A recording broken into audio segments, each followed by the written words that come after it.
안녕하십니까. 사랑하는 부곡중앙교회 성도 여러분. 2026년도 상반기 3공부가 시작되었습니다. 저는 기쁨의 삶이라는 주제로 빌립보서 강의를 진행하게 되었습니다. 지금부터 12주 동안 빌립보서를 알아가보는 시간을 가지길 소망합니다. 우리는 신앙생활을 하면서 종종 이런 질문을 하게 됩니다. 왜 믿음이 있는데도 삶이 여전히 어려울까 하는 질문입니다. 왜 하나님을 믿는 사람에게도 고난이 찾아오는가 하는 질문입니다. 그리고 때로는 이런 생각도 하게 됩니다. 신앙생활을 하면 더 기쁘고 더 평안해야 하는 것이 아닌가라는 생각입니다. 그런데 성경을 보면 매우 흥미로운 사실이 나타납니다. 신약 성경에서 가장 많이 기쁨을 말하는 책 가운데 하나가 우리가 오늘부터 살펴볼 빌립보서입니다. 그런데 이 빌립보서는 매우 아이러니한 상황 속에서 기록되었습니다. 이 빌립보서를 기록한 사도 바울은 빌립보서를 기록한 당시에 감옥에 있었습니다. 자유로운 상태가 아니었던 것이죠. 기쁨으로는 거리가 멀어 보이는 감옥이었던 것입니다. 그런데 놀랍게도 그는 계속해서 기쁨을 말하고 있습니다. 성도들에게도 기뻐하라고 말하고 있습니다. 우리는 이 상황 속에서 질문을 하나 던져볼 필요가 있습니다. 감옥에 있는 사람이 어떻게 기쁨을 말할 수 있을까요? 고난 속에 있는 사람이 어떻게 기쁨을 말할 수 있을까요? 이 질문에 대한 대답이 바로 빌립보서 안에 있습니다. 바울이 말하는 기쁨은 환경에서 오는 기쁨이 아니라 복음에서 오는 기쁨이기 때문입니다. 그래서 오늘부터 우리가 함께 살펴보려고 하는 빌립보서는 단순히 기쁨을 말하는 편지가 아니라 복음 안에서 살아가는 삶이 어떤 기쁨을 만들어내는지 보여주는 성경입니다. 이제 이 빌립보서가 어떤 배경 속에서 기록되었는지 먼저 살펴보고자 합니다. 우선 먼저 우리 빌립보서에 대한 전체적인 내용을 알아가기 전에 먼저 서론부의 내용을 먼저 말씀드리고자 합니다. 먼저 알려드릴 내용은 바로 빌립보서의 저자 바울에 대한 이야기입니다.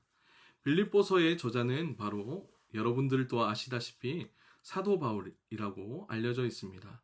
이 사실은 교회사적으로도 거의 논쟁이 없는 부분이며 빌립보서 1장 1절은 그 시작 부분에서 그리스도 예수의 종 바울과 디모데는 이라고 말하면서 편지의 발신자를 명확하게 말하고 있습니다. 고대 서신서의 형식에는 편지의 시작 부분에서 발신자를 먼저 밝히는 것이 일반적인 관습이었기 때문에 이 구절은 편지의 저자가 누구인지를 분명하게 보여줍니다. 사도 바울은 원래 기독교인이 아니었습니다. 그는 본래 바리새인이었으며 유대교 율법을 철저하게 지키는 사람이었습니다. 그는 초기 교회를 박해했던 인물이기도 하였습니다. 그러나 다메섹으로 가던 길에서 부활하신 예수 그리스도를 만난 이후에 그의 삶은 완전히 바뀌게 됩니다. 그 이후 바울은 복음을 전하는 사도로 부름을 받았고 지중해 세계 전역을 다니면서 복음을 전하는 선교 사역을 감당하게 되었습니다. 바울은 세 차례의 선교 여행을 통해 많은 교회를 세웠습니다. 그리고 그 교회들에게 편지를 보내어 교회를 가르치고 격려하면서 때로는 교회 문제를 해결하기 위해 노력했습니다. 이러한 편지들이 바로 신약 성경에 기록된 바울 서신들입니다. 빌립보서는 이러한 바울 서신 가운데서도 특별한 성격을 가지고 있습니다. 많은 바울 서신들이 교회 문제를 해결하기 위해서 쓰였지만 빌립보서는 비교적 따뜻하고 개인적인 분위기를 띠고 있습니다. 바울은 이 편지에서 빌립보 교회에 대한 감사와 사랑을 반복적으로 표현하고 있습니다. 특별히 빌립보서는 흔히 기쁨의 서신이라고 불립니다. 이 편지에는 기쁨이라는 단어가 반복적으로 등장합니다. 그러나 중요한 사실은 이 편지가 매우 어려운 상황 속에서 앞서 기록되었다고 말씀했다는 점입니다. 바울은 이 편지를 기록할 당시에 감옥에 갇혀 있습니다. 그럼에도 불구하고 그는 계속해서 기쁨을 이야기했습니다. 이것은 빌립보서의 중요한 신학적 특징을 보여주고 있습니다. 바울에게서 있어서 기쁨은 환경에서 오는 것이 아니라 복음과 그리스도 안에서 오는 것이었기 때문입니다. 바울은 자기 자신을 소개할 때도 이렇게 표현이 정말 중요하게 작용하고 있습니다. 그는 자신을 가르쳐 그리스도 예수의 종이라고 소개하고 있습니다. 여기서 종이라는 단어는 헬라어로 둘로스라는 단어입니다. 이 단어는 단순한 종이나 하인을 의미하는 것이 아니라 주인에게 완전히 속한 상태를 의미합니다. 바울은 자신이 예수 그리스도께 완전히 속한 사람이라는 사실을 강조하고 있는 것입니다. 이러한 표현은 바울의 신학과 삶을 잘 보여줍니다. 바울에게 있어서 사도직은 단순히 직분이 아니라 예수 그리스도께 완전히 속한 삶을 보여주는 것이었기 때문이었습니다. 그는 자신의 삶 전체가 복음을 위해 사용되기를 원했습니다. 이러한 태도는 빌립보서 전체를 이해하는 중요한 열쇠로 작용합니다. 또한 바울은 이 편지에서 매우 개인적인 감정을 드러냅니다. 그는 빌립보 성도들을 생각할 때마다 감사한다고 말하며 그들을 향한 깊은 사랑을 표현했습니다. 이러한 표현은 바울과 빌립보 교회 사이의 관계가 단순한 사역 관계를 넘어서 매우 깊은 영적 동행 관계였음을 우리가 알 수 있을 것입니다. 빌립보서의 수신자는 빌립보 교회의 성도들입니다. 빌립보서 1장 1절은 편지를 받는 사람들을 다음과 같이 소개합니다. 빌립보에 사는 모든 성도와 또한 감독들과 집사들에게 편지하노니. 이 표현은 매우 중요한 정보를 제공해 줍니다. 먼저 바울은 편지를 모든 성도에게 보낸다고 말합니다. 여기에서 성도라는 단어는 헬라어로 하기오이스라고 표현하고 있습니다. 이 단어는 거룩한 사람들을 의미합니다. 그러나 여기서 말하는 거룩함은 도덕적으로 완벽한 사람을 의미하는 것이 아니라 하나님께 속한 사람을 말하고 있습니다. 또한 바울은 성도들뿐만 아니라 감독들과 집사들도 함께 언급합니다. 이것은 빌립보 교회의 조직이 이미 어느 정도 체계를 갖추고 있었음을 보여줍니다.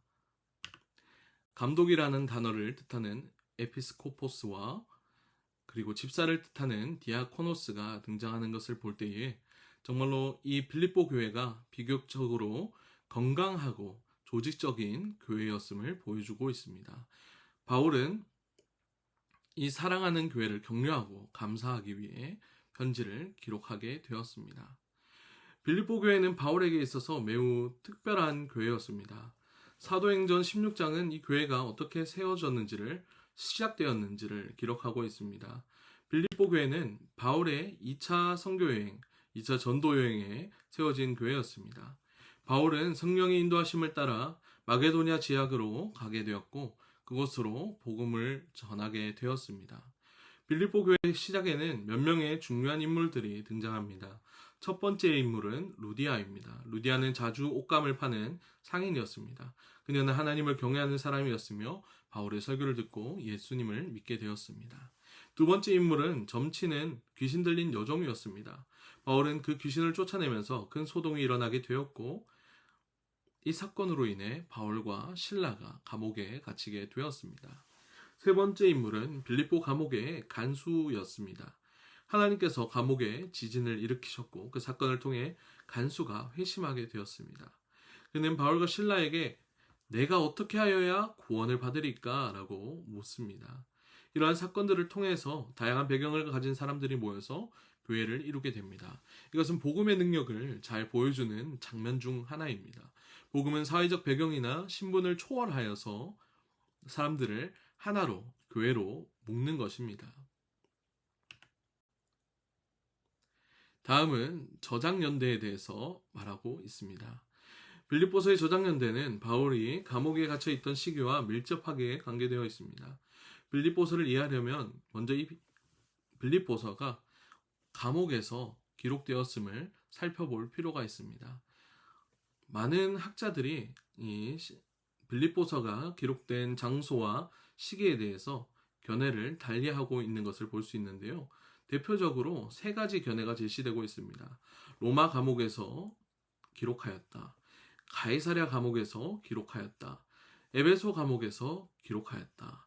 이 가운데서 가장 전통적이고 널리 받아들여지는 견해는 바로 로마 감옥 기록설입니다. 많은 학자들이 바울이 로마 가택 연금 상태로 있던 시기에 빌립보서를 기록했을 가능성이 가장 높다고 이야기하고 있습니다. 사도행전 마지막 부분에서 봤을 때는 정말로 로마에 도착한 이후에 일정 기간 동안 로마 가택에서 감금 상태에 있었다는 것을 볼 수 있습니다. 그는 자유롭게 복음을 전할 수는 있었지만 여전히 로마의 감시 아래에 있었으며 이동안 자유는 제한된 상태였습니다. 빌립보서를 보면 바울이 감옥에 있다는 사실이 여러 번 언급됩니다. 예를 들어 1장 13절에서는 자신의 매임이 그리스도 안에서 나타났다고 말하고 있습니다.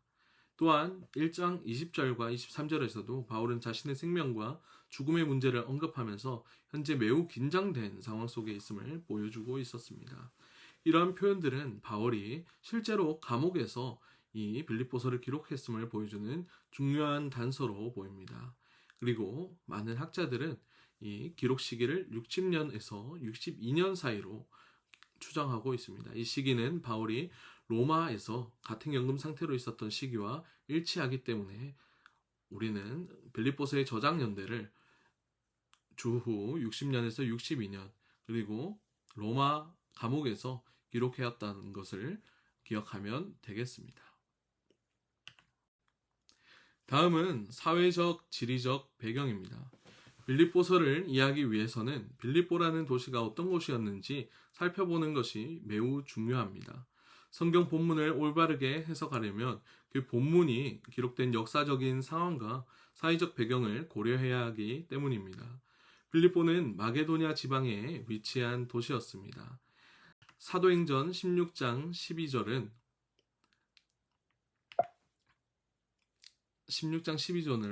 이 도시를 마게도냐 지경 첫 성이요 로마의 식민지라고 설명합니다. 여기서 중요한 표현은 로마의 식민지라는 표현입니다.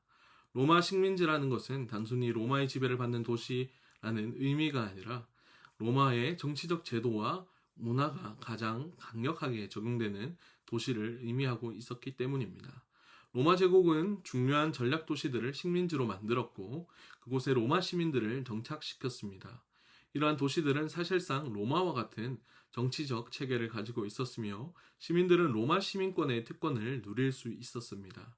빌립보 역시 이러한 로마 식민지 도시 가운데 하나였습니다. 빌립보 시민들은 로마 시민권을 가지고 있었고 그것을 매우 큰 자부심으로 가지고 있었습니다. 이러한 배경 때문에 빌립보 시민들은 로마 문화와 정치적인 가치에 매우 강한 영향을 받고 있었습니다. 또한 빌립보는 지리적으로도 매우 중요한 위치에 있습니다. 앞에 보시는 사진을 보면은 이것은 에그나티아 가도라는 도로를 말하고 있는데요. 이것은 유럽과 아시아를 연결하는 주요 교통로였습니다. 이러한 지리적 위치 때문에 빌립보는 상업과 군사적으로도 매우 중요한 도시였습니다. 빌립보의 종교적인 환경도 중요한 특징을 가지고 있었습니다. 당시 빌립보는 매우 다양한 종교가 공존하는 도시였습니다. 헬라 전통 종교뿐만 아니라 로마 종교, 동방 종교 등이 혼합된 종교적 환경에 처해져 있었습니다. 특히 점술과 같은 미신적인 종교 행위도 매우 활발했습니다. 사도행전 16장에 등장하는 점치는 요종의 이야기는 이러한 종교적인 분위기를 우리에게 잘 보여주고 있습니다. 이처럼 빌립보는 정치적으로 로마 문화의 영향을 강하게 받은 도시였고 종교적으로는 매우 혼합적인 환경을 가지고 있었습니다. 빌립보서 1장 27절에는 바울은 복음에 합당하게 생활하라 라고 말하고 있는데요. 여기서 생활하라는 단어는 시민으로서 행동하라는 의미를 가지고 있는 표현입니다. 이것은 로마 시민권을 자랑스럽게 여기던 빌립보 사람들에게 매우 의미적인 표현으로 다가왔습니다. 또한 빌립보서 3장 20절에서는 우리의 시민권은 하늘에 있다 라고 바울은 말하고 있습니다. 이 표현 역시 로마 시민권을 자랑스럽게 여기는 빌립보 성도들에게 매우 강력한 메시지로 다가왔을 것입니다. 바울은 이러한 도시적 배경을 잘 알고 있었기 때문에 빌립보 교회 성도들이 쉽게 이해할 수 있는 언어와 표현을 사용하고 있었던 것입니다. 이처럼 빌립보의 사회적, 지리적 배경을 이해하면 빌립보서의 메시지를 훨씬 더 깊게 우리는 이해할 수 있을 것입니다. 다음은 기록 목적입니다. 앞에 보이는 목록과 같이 빌립보서를 이해하기 위해서는 이 편지가 왜 기록되었는지를 살펴보는 것이 매우 중요합니다. 바울 서신은 대부분 특정한 상황 속에서 기록된 목회적 편지이기 때문에 기록 목적을 이해하는 것은 본문의 의미를 파악하는 데 중요한 역할을 하고 있습니다. 그러나 그렇다고 해서 이 편지가 단순히 개인적인 빌립보 교회 성도들만을 향한 개인적인 편지로 그치는 것이 아닙니다. 빌립보서를 자세히 살펴보면 바울이 이 편지 빌립보서를 통하여서 기록한 몇 가지 중요한 목적을 발견할 수 있습니다. 먼저는 후원에 대한 감사였습니다. 빌립보서를 기록한 가장 직접적인 이유 가운데 하나는 빌립보 교회가 보낸 헌금에 대한 감사였습니다. 신약 성경을 보면 빌립보 교회는 바울의 선교 사역을 물질적으로 지원한 대표적인 교회였습니다. 바울은 여러 교회들을 세웠지만 모든 교회가 그의 사역을 물질적으로 후원했던 것은 아니었습니다. 그러나 빌립보 교회는 바울의 사역을 지속적으로 후원했던 교회였습니다. 빌립보서 4장을 보면은 바울은 빌립보 교회가 자신에게 여러 번 물질적인 도움을 보냈다는 사실을 언급하고 있습니다. 특별히 이번 헌금은 에바브로디도라는 사람을 통해서 전달되었는데요. 에바브로디도라는 사람은 빌립보 교회의 대표로서 바울에게 헌금을 전달하기 위해 로마까지 찾아온 사람이었습니다. 그러나 그 과정 가운데 그는 심각한 병에 걸리게 되었고 거의 죽을 뻔한 상황에까지 이르게 되었습니다. 이 소식이 빌립보 교회에 전해지자 교회는 큰 걱정에 빠지게 되었습니다. 바울은 이러한 상황을 알고 있었기 때문에 에바브로디도를 다시 빌립보 교회로 돌려보내면서 이 편지를 함께 보내게 되었습니다. 따라서 빌립보서는 단순한 신학적 문서가 아니라 바울이 빌립보 교회에 헌금에 대한 감사하고 에바브로디도를 다시 보내는 과정에서 기록된 실제적인 내용이 담긴 편지라고 말할 수 있을 것입니다. 두 번째는 빌립보 교회 내의 갈등 해결을 위해서 이 빌립보서가 기록되었다는 것입니다. 빌립보서를 자세히 읽어보면 교회 안에 일정한 긴장이 존재하고 있다는 것을 우리는 발견할 수 있습니다. 대표적인 예가 빌립보서 4장에 등장하는 유오디아와 순두계라는 이 두 인물의 갈등 내용이 나오고 있습니다. 바울은 이 두 사람에게 같은 마음을 품으라라고 권면하고 있는데요.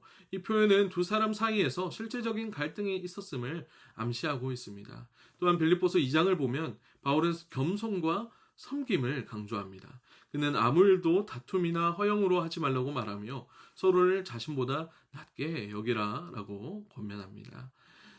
이러한 권면은 단순한 일반적인 교훈이 아니라 당시 빌립보 교회 안에서 어느 정도의 긴장과 갈등이 존재하고 있었음을 보여주는 것으로 우리는 이해할 수 있었습니다. 따라서 바울은 이 편지를 통해서 교회 공동체 안에서 겸손과 연합을 강조하고 있는 것 같습니다.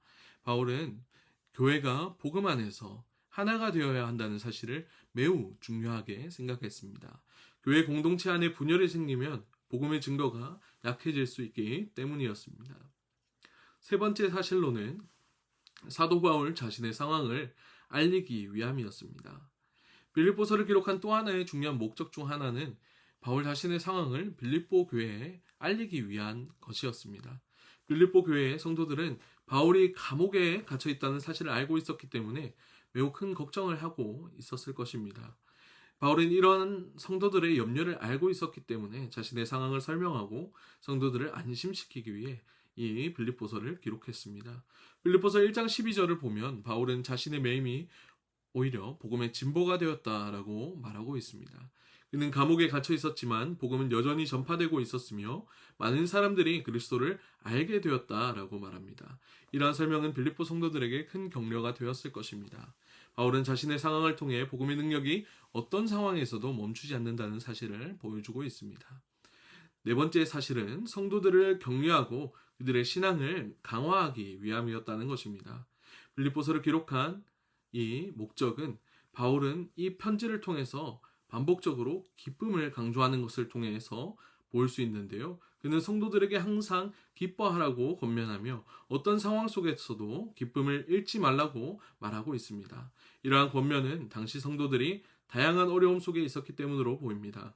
빌립보 교회는 로마 식민지 도시 속에서 살아가고 있었기 때문에 정치적, 종교적 압력을 경험했을 가능성이 있습니다. 이러한 상황 속에서 바울은 성도들이 낙심하지 않도록 격려하고 있습니다. 그는 그리스도를 중심으로 살아가는 삶이 어떤 상황 속에서도 기쁨을 가져다 준다는 사실을 강조하고 있습니다. 마지막으로는 그리스도 중심의 삶을 가르치기 위함이었습니다. 빌립보서의 가장 중요한 신학적인 목적은 그리스도를 중심으로 한 삶을 가르치는 것이었습니다. 빌립보서 2장에는 매우 중요한 그리스도 찬가가 등장합니다. 이 본문은 예수 그리스도의 겸손과 순종을 설명하는 매우 중요한 신학적인 대목이었습니다. 바울은 예수 그리스도의 삶을 성도들의 삶의 모델로 제시합니다. 그는 성도들이 그리스도의 마음을 품고 살아가야 한다고 가르칩니다. 또한 빌립보서 3장에서는 바울의 자신의 삶을 예로 들면서 그리스도를 아는 지식이 얼마나 중요한지를 강조하고 있습니다. 이처럼 빌립보서는 단순히 교회 문제를 해결하기 위한 편지가 아니라 성도들이 어떤 삶을 살아야 하는지를 보여주는 매우 중요한 신학적인 문서라고 말할 수 있겠습니다. 오늘은 이렇게 빌립보서 서론부에 대해서 강의를 진행하게 되었었는데요. 우리 다음 주부터는 빌립보서 1장부터 내용을 진행하도록 하겠습니다. 한 주간 살아가시면서 말씀 가운데 승리하시며 빌립보서 가운데 우리에게 정말로 참 기쁨을 주시는 예수님의 은혜를 누리시는 우리 부곡주한교회 성도들 되시기를 주님의 이름으로 축원드립니다. 감사합니다.